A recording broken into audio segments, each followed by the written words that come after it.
So this video this week is about an interview I did with Paddy Pilot from YouTube.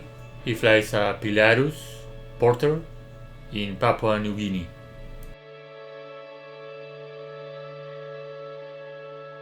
We have some questions for him, and he also did an interview of me in his YouTube channel.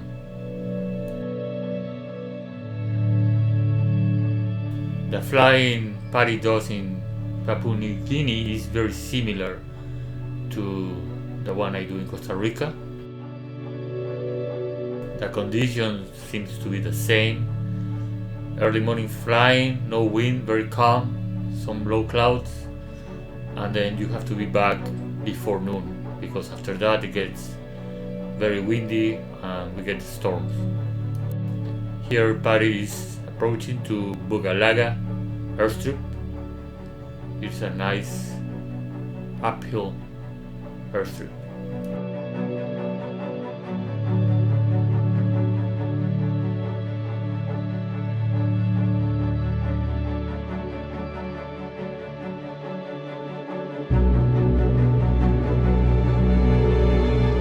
You can find Paddy Pilot YouTube channel link in the description of this video.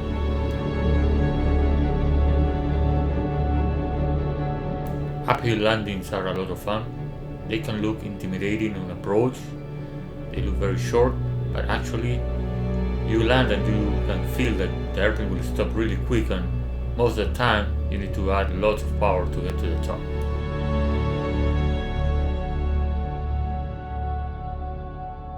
This scenery looks exactly like Costa Rica. It is amazing and it is very beautiful.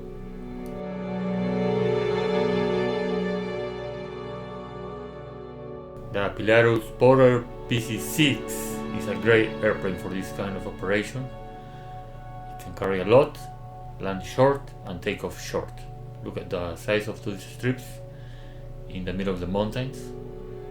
You have to fly with precision, land on the spot at the right speed, no floating. Backcountry flying is very dynamic and it can be unforgiving if you don't take the precautions.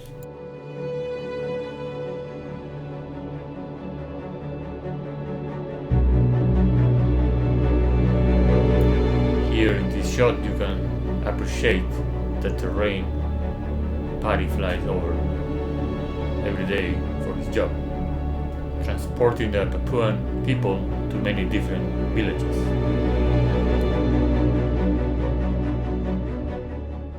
Now let's go and see the interview I had for Paddy and the questions. Okay, good morning everyone. My name's Paddy from Paddy Pilot on YouTube.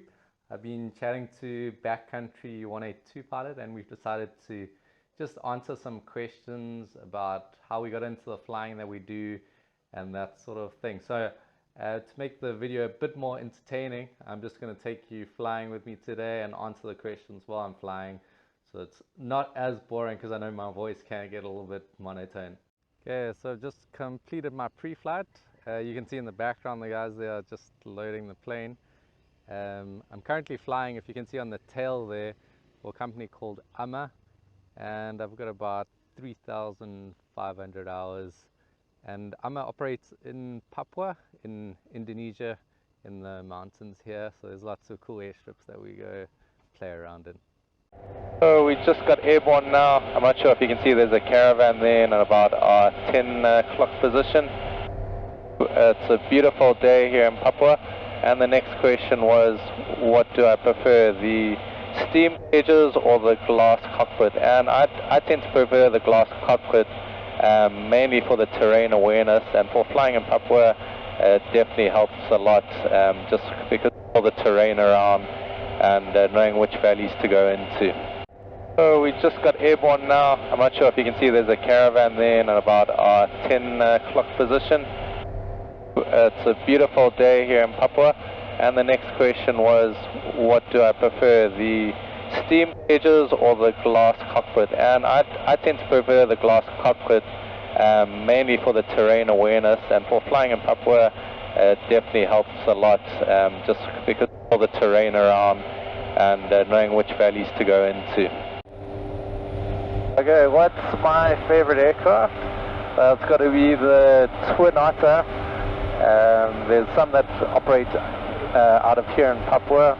It's just handy to have that extra engine, and they are so versatile. They can land in super short airstrips, and you get them all around the world as well. You see them in the Maldives there, on float, which is super cool. And then also there's guys that fly in Antarctica, the polar regions there, and they've got a Twin Otter on skis, which is also super cool. So yeah, a twin engine stall aircraft, well, partly stall aircraft is definitely my favorite aircraft. Next question was, what's a purchase that I've made in the last 12 months that's had a significant impact? Well, this is quite a weird one, but I bought a smart lamp, and I found it super handy for if you're waking up in the morning. It just simulates sunrise, so it'll go about 15 minutes before my wake-up time. It starts with a small amount of light, and then progressively gets lighter and lighter, and it apparently helps you to wake up. They've done studies with circadian rhythms or something like that, and yeah, it's a super handy to have, and it's definitely a lot better to wake up with light than having an alarm blasting off. I still do have an alarm just in case, but having that smart lamp is, yeah, it's a game changer. So the next question, what's one piece of advice I'd give to new pilots? I would say just keep at it. It's going to be a long road. I know when I was looking for a job, I must have sent out between, oh man, it must have been like 40 to 60 emails, and you'll get replies sometimes, but you just never know when a company is needing a pilot or not. You might just contact them at the exact right time. So just continuously contact them every 3 months. Obviously don't be too intense with it. Be very respectful, professional, but that's the main thing. There's lots of people that don't keep at applying for jobs and yeah, just going for it. So yeah, that's my piece of advice. Just keep at it. If you don't get a job straight away, just keep trying. Eventually something will come along. Okay, how did I get my first flying job? I did my commercial license with Virginia Flight School in Durban in South Africa. So I definitely suggest going there. It's super nice people and pretty professional.